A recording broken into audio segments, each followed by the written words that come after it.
గుడారపు తలుపు ఎదుట స్త్రీ నిలబడితే ఏమన్నా ఒప్పుకుంటారా?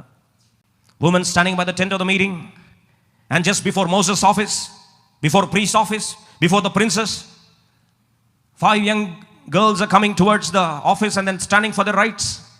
Can this be tolerable? చరిత్రను శాసించే వారికి లింగము ఎప్పుడు అడ్డముగా ఉండదు. Gender will never be a hindrance.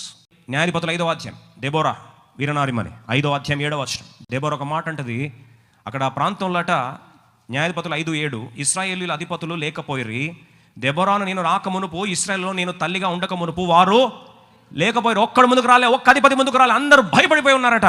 అలాంటి పరిస్థితిలో స్త్రీ దెబోరా ధైర్యంతో ముందుకొచ్చి, జెండర్ ఒక హిండ్రన్స్గా మిగిలినప్పుడు పురుషులు కూడా ధైర్యంగా ముందు రాని పరిస్థితిలో ఆ దెబోరా అడుగులేస్తూ ముందుకొచ్చి నిలబడింది. బైబిల్ సెలవిస్తున్న సత్యం ఏంటంటే, ఇశ్రాయేలు అధిపతులు లేక పోయారు, ఎవడు ముందుకు రావట్లేదట. గలితుల రాసిన 3వ అధ్యాయం 28వ వచనం, యూదుడని గ్రీసు దేశస్తుడని లేదు, దాసుడని స్వతంత్రుడని లేదు, పురుషుడని స్త్రీ అని లేదు, యేసుక్రీస్తునందు మీరు అందరూ ఏకముగా. గమనించండి, దేవుని స్వాస్థ్యమును ముందు ఏ తారతమ్యం లేదు, జాతి తారతమ్యం లేదు, కుల తారతమ్యం లేదు, లింగ తారతమ్యము లేదు, ఏ డినామినేషన్ తారతమ్యం లేదు.